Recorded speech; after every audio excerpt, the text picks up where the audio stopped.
Hay historias que se esconden a simple vista, y hoy vamos a explorar una de esas. Una de esas historias que te hace cuestionar todo lo que creías saber. Prepárate para sumergirte en el enigma de Danette y Jeanette Millbrook, dos hermanas gemelas en la cúspide de sus vidas. Un caso plagado de dudas, preguntas sin respuestas y que ha dejado a una familia y a una comunidad entera en la incertidumbre durante décadas. Exacto. Hoy vamos a desentrañar este misterio.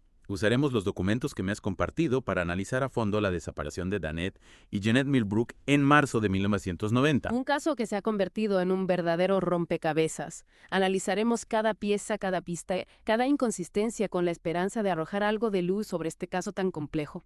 Para empezar, pongamos en contexto a nuestra audiencia. ¿Quiénes eran estas gemelas y qué las hace tan especiales? Danette y Jeanette Millbrook eran dos adolescentes afroamericanas de 15 años que vivían en Augusta, Georgia. Su historia, como la de tantos otros jóvenes desaparecidos, es una llena de preguntas sin respuesta. Pero este caso tiene elementos particulares que lo hacen aún más intrigante. ¿A qué te refieres con elementos particulares? Bueno, empecemos por la forma en que desaparecieron, sin dejar rastro cerca de una gasolinera. Una tarde aparentemente normal se convirtió en el inicio de una pesadilla para su familia. El caso inicial se cerró de forma confusa y, para colmo, el expediente original se perdió. Wow. La pérdida del expediente es algo que realmente llama la atención. ¿Cómo puede ser posible que un documento tan importante simplemente desaparezca? Es una de las grandes preguntas que rodean este caso. Y la reapertura del caso en 2013 solo añadió más leña al fuego, arrojando nuevas preguntas, pero pocas respuestas definitivas. Es decir, estamos hablando de un misterio envuelto en otro misterio. Y lo que lo hace aún más desgarrador es que estamos hablando de la vida de dos jóvenes llenas de sueños y con un futuro por delante. Precisamente. Y por eso hoy nos adentraremos en los detalles de su historia. Revisaremos sus últimos pasos conocidos, los errores en la investigación inicial y las pistas que han surgido a lo largo de los años. Empecemos entonces por el principio. ¿Puedes contarnos sobre los últimos momentos conocidos de Danette y Jeanette? Por supuesto. Era domingo 18 de marzo de 1990. Un día que a simple vista parecía como cualquier otro. Las gemelas Danette y Jeanette salieron de su casa para ir a la iglesia presbiteriana local. Al regresar a casa, le comentaron a su madre algo perturbador. Un hombre en una furgoneta las había seguido brevemente durante su caminata. Un detalle escalofriante sin duda. ¿Se investigó esa pista? Lamentablemente no. Este detalle nunca se investigó a fondo, lo que añade otra capa de misterio al caso. Imagino la frustración de la familia al saber que una pista potencialmente importante fue ignorada. ¿Qué sucedió después? Después de la iglesia, las gemelas visitaron a su padrino para pedirle dinero para el autobús escolar.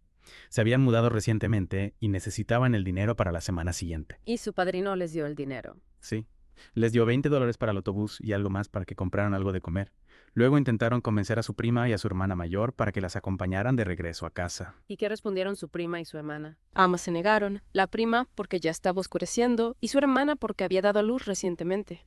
Lo curioso es que después de la desaparición de las gemelas, la familia encontró este comportamiento inusual. Es decir, que no era normal que las gemelas buscaran compañía para regresar a casa. Exactamente, normalmente hacían ese trayecto solas sin problema, pero ese día, por alguna razón, insistieron en que alguien las acompañara. Presentían algo, habían visto algo que las asustó. Es una pregunta inquietante. ¿Y cuál fue su último destino conocido? Se dirigieron a una gasolinera local. Fue ahí donde se les vio por última vez. ¿Alrededor de qué hora fue eso? Alrededor de las 4:30 de la tarde. Entraron a la tienda de la gasolinera, compraron papas fritas dulces y refrescos.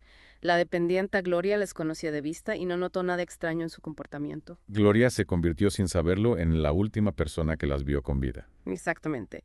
Y esas pequeñas compras, papas fritas, dulces, refrescos, se convirtieron en los últimos vestigios de su presencia en este mundo. Es desgarrador pensar en ello.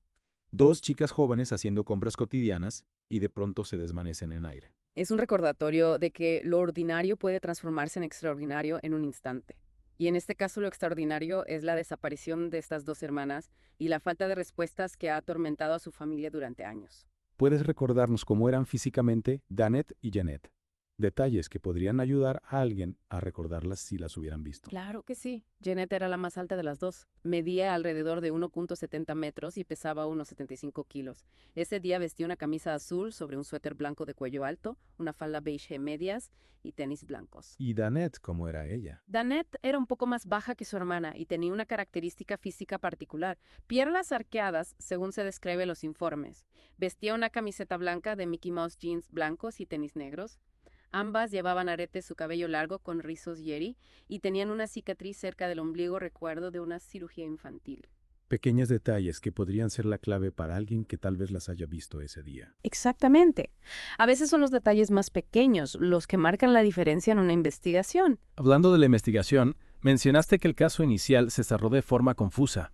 ¿Puedes contarnos más sobre eso? Claro. Después de que la familia reportó la desaparición de las gemelas, les dijeron que esperaran 24 horas antes de que la policía comenzara la búsqueda. Espera, 24 horas. ¿Por qué? Esa es una de las muchas preguntas que rodean la gestión inicial de este caso. Y lo que es aún más inquietante es que el expediente policial original se perdió. Increíble. ¿Cómo puede perderse un documento tan vital? Es un misterio en sí mismo, un misterio dentro de otro misterio, y la falta de este expediente ha complicado enormemente los esfuerzos posteriores para reconstruir los eventos de ese día y seguir las pistas que pudieron haber existido. Es una negligencia que cuesta comprender.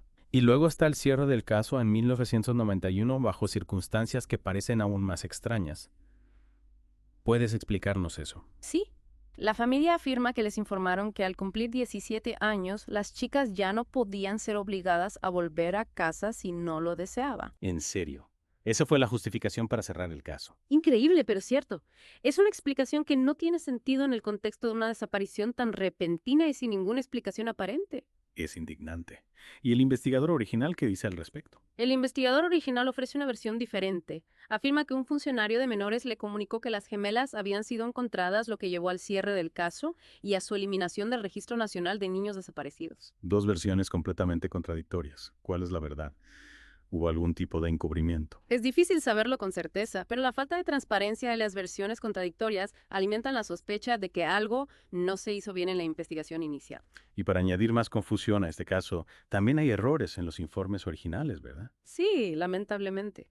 El apellido de las gemelas se escribió mal como Millbrooks en lugar de Millbrooks, y el segundo nombre de Janet se registró incorrectamente como La Tresa en vez de La Tresa. Pequeños errores que podrían parecer insignificantes, pero que en realidad pueden tener un gran impacto en una investigación. Exactamente. Estos errores aún persisten en bases de datos como The Charlie Project y el National Center for Missing and Exploited Children. Organizaciones que se dediquen a buscar personas desaparecidas. Es decir, que la información incorrecta sigue circulando, dificultando aún más la búsqueda de Danette y Janet. Así es, y es una muestra de la falta de cuidado y atención que se le dio a este caso desde el principio. Pero a pesar de todos estos obstáculos, la familia Millbrook nunca se rindió. Nunca perdieron la esperanza de encontrar a sus hijas. Su tenacidad es admirable. ¿Qué hicieron para mantener viva la búsqueda de Danette y Janet? Contactaron al sheriff una y otra vez a lo largo de los años exigiendo respuestas y buscando cualquier información que pudiera llevarlas a sus hijas. ¿Y qué respuesta obtuvieron de las autoridades? En muchos casos recibieron explicaciones falsas e incluso crueles.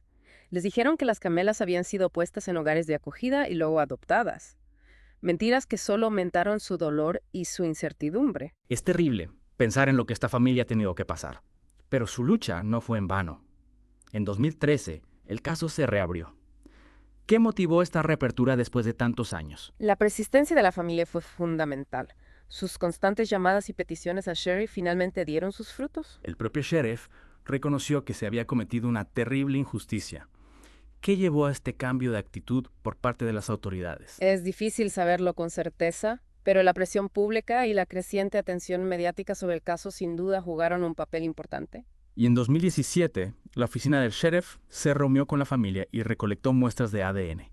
¿Se ha avanzado algo en la investigación desde entonces? Lamentablemente no está claro si la investigación sigue activa. Es decir, que a pesar de la reapertura del caso y de la recolección de ADN, la familia sigue sin tener respuestas. El tiempo sigue pasando y las posibilidades de encontrar a Danette y Yassere se van desvaneciendo. Esa es la triste realidad. Cada día que pasa sin respuestas aumenta la angustia de la familia. Pero la familia no está sola en su búsqueda.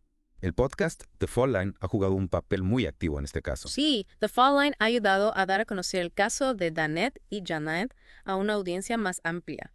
También ha colaborado en la recaudación de una recompensa de $10,000 por cualquier información que conduzca a la localización de las gemelas. Una iniciativa admirable. Pero lo que me resulta sospechoso es que el sheriff no ha hecho mucha publicidad de esta recompensa. ¿Por qué no promoverla activamente si realmente se busca encontrar a las gemelas? Es una buena pregunta. La falta de apoyo por parte del sheriff ha generado desconfianza en la familia y en quienes seguimos este caso. Pareciera que las autoridades no están realmente comprometidas con la resolución de este misterio. Es una percepción que muchos compartimos. Ante la falta de apoyo oficial, los productores de The Fault Line, junto con el podcast Unresolved, decidieron tomar cartas en el asunto. Recaudaron fondos para una valla publicitaria anunciando la recompensa. Es una muestra del poder de la comunidad y de la determinación de la gente por encontrar la verdad. Exactamente. Y en medio de esta búsqueda de justicia, surge una pista que por un momento pareció ofrecer algo de esperanza. ¿A qué te refieres? En 1993 se encontraron restos esqueléticos no identificados en el condado de Aiken, Carolina del Sur. La familia pensó que tal vez esos restos podrían ser de Janet. ¿Y qué pasó? ¿Se confirmó esa posibilidad? Se hicieron reconstrucciones faciales de los restos y el parecido con Janet era inquietante, pero las autoridades les dijeron a la familia que no eran las gemelas sin darles mayores explicaciones. Otra muestra de la falta de transparencia que ha caracterizado este caso desde el principio. Aunque se planeó comparar el ADN de los restos con el de la familia, los resultados descartaron cualquier conexión. Es decir, que la pista de los restos en Carolina del Sur resultó ser un callejón sin salida. Pero nos deja con una nueva pregunta. ¿A quién pertenecen esos restos? ¿Podría tratarse de otra persona desaparecida? Es una posibilidad que no se puede descartar. Y es un recordatorio de que este caso está conectado con otros misterios sin resolver. Y hay otro nombre que también se ha mencionado en relación con este caso. Joseph Patrick Washington. ¿Quién era este hombre y por qué se le relaciona con la desaparición de las gemelas? Joseph Patrick Washington era un individuo que frecuentaba el vecindario donde vivían Danette y Janet. En 1995 fue condenado a múltiples cadenas perpetuas por secuestro y agresión sexual.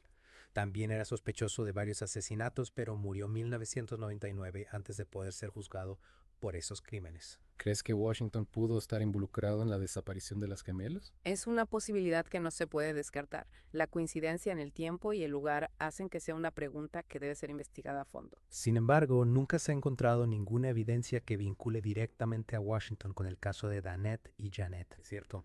Pero su historial criminal y su presencia en el área en ese momento hacen que sea imposible ignorar su posible implicación. Y en medio de toda esta incertidumbre y falta de respuestas, hay que destacar la increíble fuerza y determinación de la familia Millbrook. Absolutamente.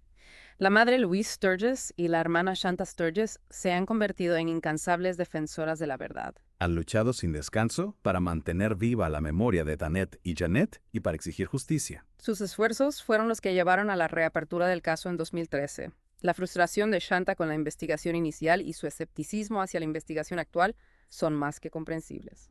Han pasado por mucho y aún no han encontrado las respuestas que buscan. Es desgarrador. Y para añadir un poco más de complejidad a este caso, recordemos que Danette y Janet tenían 8 hermanos. Sí, una familia numerosa que sin duda sufrió mucho con la desaparición de las gemelas. La cantidad de hermanos también generó confusión al principio, ya que en ocasiones se confundía otra hermana con las gemelas. Lo que demuestra una vez más la falta de rigor en la investigación inicial. Exactamente. Y al final nos quedamos con la sensación de que este caso es una herida abierta en la historia de una familia y de una comunidad. Una herida que sigue sangrando porque la verdad sigue sin salir a la luz. La fragilidad de la memoria y la persistencia de las preguntas sin respuesta son elementos que marcan profundamente este caso. Y al final volvemos a las preguntas que nos han acompañado desde el principio. ¿Qué le sucedió a Danette y Janet Millbrook? ¿Qué se llevaron de la gasolinera esa tarde? ¿Fue solo refrescos y dulces o se cruzaron con algo más oscuro? La pérdida del expediente policial, las explicaciones contradictorias, la posible implicación de un depredador sexual, todos estos elementos solo sirven para aumentar el misterio. Y plantear una pregunta inquietante. ¿Cuántas historias como esta permanecen ocultas? ¿Cuántas familias siguen buscando respuestas en la oscuridad? Es una reflexión que nos debe hacer pensar en la importancia de la justicia y en la necesidad de que las autoridades investiguen a fondo este tipo de casos. Al final, la verdad, aunque esquiva a menudo, deja rastros. ¿Qué otros detalles en este caso podrían llevarnos a la verdad? ¿Qué pistas hemos pasado por alto? Son preguntas que debemos seguir haciéndonos. No podemos permitir que la oscuridad tenga la última palabra. Tenemos que mantener viva la memoria de Danette y Janet Millbrook y seguir buscando respuestas. Y quizás al hacerlo podamos ayudar a otras familias que se encuentran en la misma situación. Familias que siguen buscando a sus seres queridos desaparecidos sin saber qué les sucedió. Es nuestra responsabilidad como sociedad exigir justicia para Danette y Janet y para todas las víctimas de desapariciones sin resolver. Y nunca perder la esperanza de que algún día la verdad salga a la luz. Así es. Hasta la próxima inmersión profunda en los misterios que nos rodean. Y que la búsqueda de la verdad nos guíe siempre.